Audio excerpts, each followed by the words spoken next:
Hi, my name is Krista Freihoff, and I am the Executive Director of Freedom Church Alliance. Our mission is to unite and equip the church to fight human trafficking. The question that I was asked to answer today is what we believe is the biggest hindrance to churches engaging in combating human trafficking. So I don't think there's a one-size-fits-all answer for this question, so I'm going to answer it from a couple of different angles. I formerly served as a missions pastor for several years, and I can tell you that after being in that role, that campus pastors, senior pastors, and missions pastors are all incredibly overwhelmed and overburdened with an enormous amount of needs. So as you can imagine, there are thousands of nonprofits in just the city of Houston alone, and these nonprofit leaders are seeking funding and time and volunteers, which is a noble cause and it's needed, but these missions pastors are only able to serve so many of them. And so I believe genuinely that all of these missions pastors' heart is in the right place, but their schedules just simply don't allow for them to be part of all of the things that they want to be part of. So that is a very general answer as far as my time spent as a missions pastor. But I do believe that it is a huge reason as to why we see some pushback happening when it comes to engaging these pastors in the fight against human trafficking. So now that I am in what I would call like a frontline ministry organization or in the nonprofit sector, our organization partners with more than 30 different churches. And so now I've been able to kind of talk with so many different leaders in churches, understand like what hinders them and what holds them back from engaging in this fight, not just with us, but with other organizations as well. And I believe that there are three major reasons, aside from the fact that they are overwhelmed with their schedules. I believe that one of the biggest things has to do with a lack of understanding.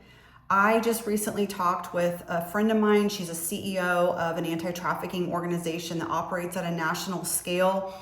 And she sat across the table from a pastor in a nice community, wealthy community. And he simply just said, we don't really have a need to engage in this because we don't have this problem in our city.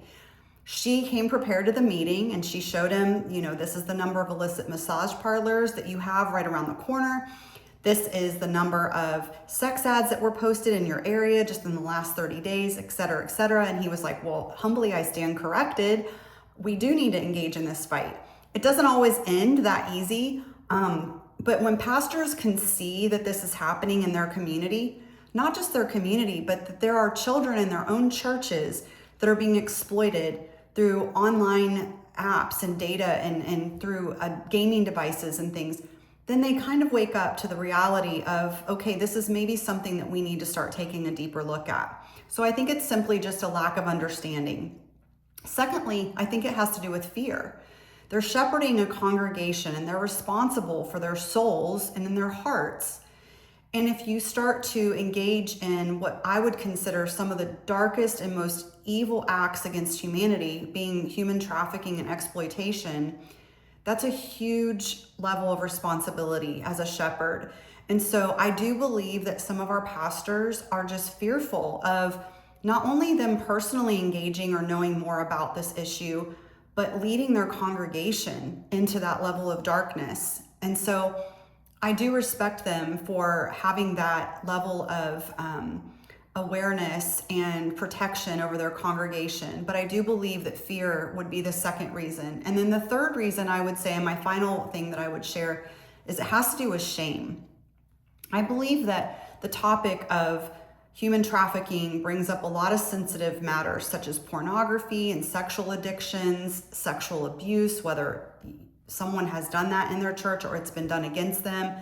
And so I believe that there are pastors who maybe have their own level of shame because of something that they've done or they're currently partaking in, or something that has been done against them, but then also not wanting that same shameful feeling to be projected into their congregation, into their members. And so I think it's a hurdle to get over for sure, to help these pastors understand that the enemy is who causes shame, that God wants us to bring things into the light. And as we do, we can fight this better together, better with truth. And so overall, I would just recap those 4 things. I think that they're overwhelmed with their schedules. I think that there's a lack of understanding. I think that there is fear, and I think that there is shame. So I hope that these points are helpful. I look forward to collaborating with all of you out here in our city and great community.